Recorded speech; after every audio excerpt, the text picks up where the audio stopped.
जी आहे आठवले गट एकत्रितपणाने निवडणूक लढवत आहोत आणि अंबरनाथमध्ये आम्ही सदामामांच्या पुढाकारातून इथे राष्ट्रवादी काँग्रेस पक्ष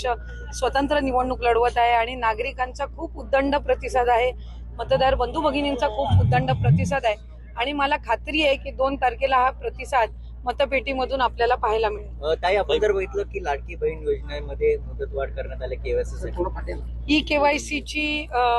मध्ये मधल्या कालावधीमध्ये जी मराठवाडा आणि पश्चिम महाराष्ट्र इतर भागामध्ये जी काही कोकणामध्ये सुद्धा जी अतिवृष्टी आणि जी नैसर्गिक आपत्ती आली त्याच्यामध्ये अनेकांनी आपले कागदपत्र असतील, दाखले असतील हे त्या ठिकाणी गमावले. काही विधवा महिला आहेत, काही एकल महिला आहेत, यांच्या त्या संदर्भातल्या काही तांत्रिक अडचणी होत्या आणि या सगळ्या पार्श्वभूमीवर आम्ही मुदत जी आहे ती 31 डिसेंबर पर्यंत वाढवलेली आहे केवायसी करण्याची आणि त्याचबरोबर ज्या विधवा आणि एकल महिला आहेत किंवा ज्या